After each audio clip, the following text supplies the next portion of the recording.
Brandon. Yes, Brandon. What do you think caused the collapse of trade in the Western European world?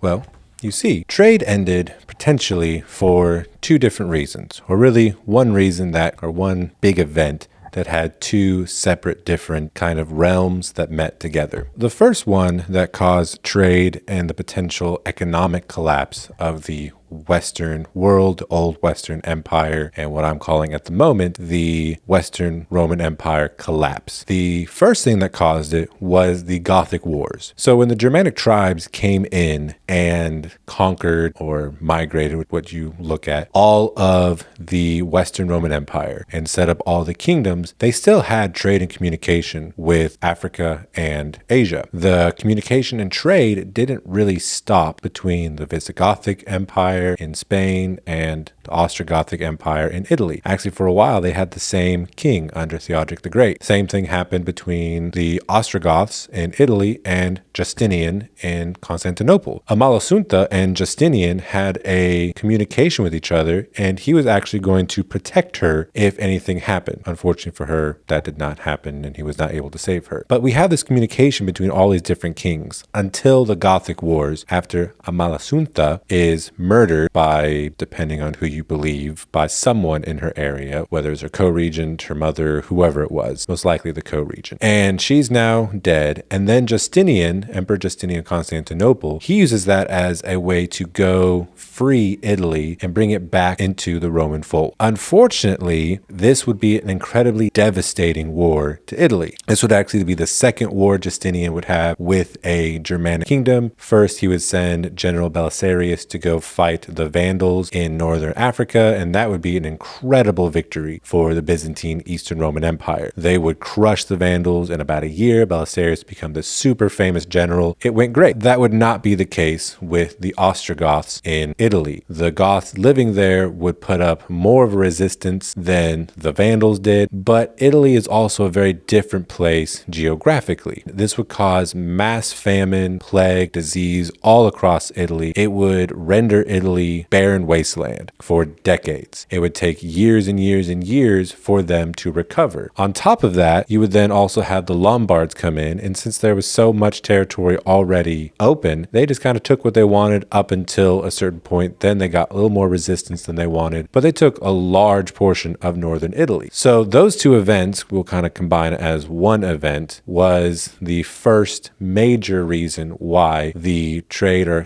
commercial world in the West collapsed. The next major event, and the one that sealed the deal, would be the Arab invasion into the rest of the Mediterranean world. Throughout the Roman period, the Greco-Roman world, the Mediterranean was kind of the focal point of Europe. Up until that point, you had the Italian, Latin peoples in Italy, the Greeks over in Greece, you had the Minoans on the island of Crete, you had the Mycenaeans over by Greece as well, you had the Phoenicians and the Carthaginians and the Egyptians and the Israelites. Everybody surrounded the Mediterranean. That's why the Romans called it the Mare Nostrum, the RC. It was theirs during the Roman Empire. But then the Arabs came in, and now that Italy is ravaged, Spain is having some problems. The Arabs then come in and they just clear house. And one of the reasons why they were able to do this was because the Byzantine and Persian empires had just finished waging a costly war. They were in no place to withstand an external force. So then the Arabs come from the Arabian Peninsula and they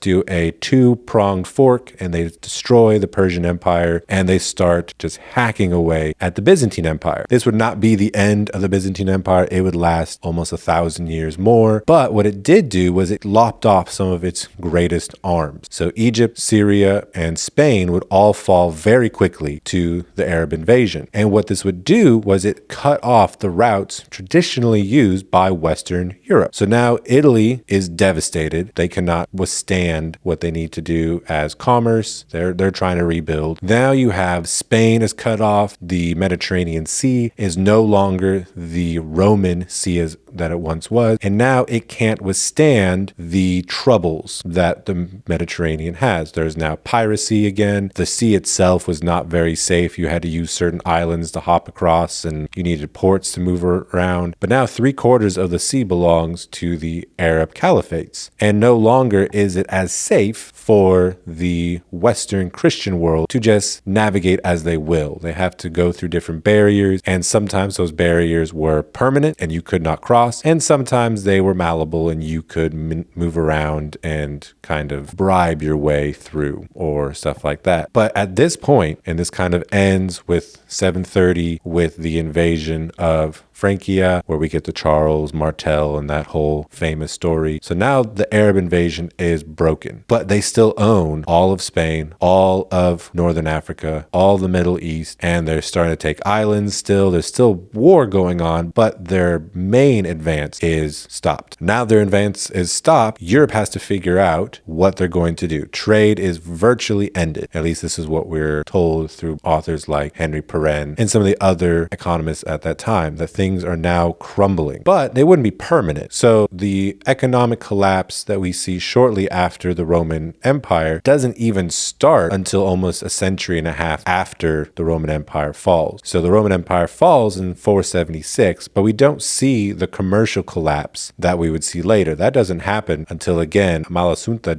her story doesn't end until the 530s. So the 530s to the 540s is when Italy collapsed. Starting around 610 is when we see the Arab invasion come in. So somewhere between 540 all the way up to about 740, we see this collapsing of the commercial world in Europe. There's still some trade, there's still some communication, but by the time we have the collapse in full swing through the 600s with the Arab invasion, that virtually disappears. And we don't even re-see it again until men like Charlemagne start communicating with the caliphs like Harun al-Rashid and other caliphates and stuff like that. The Byzantine Empire, on the other hand, they're always going around. But when it comes to the Western world, that is where we see the collapse of commerce and trade. It's not because of the fall of the Roman Empire in 476, but because of the Western Roman Empire collapse that occurs shortly after, and then the Gothic War and the Arabic invasion.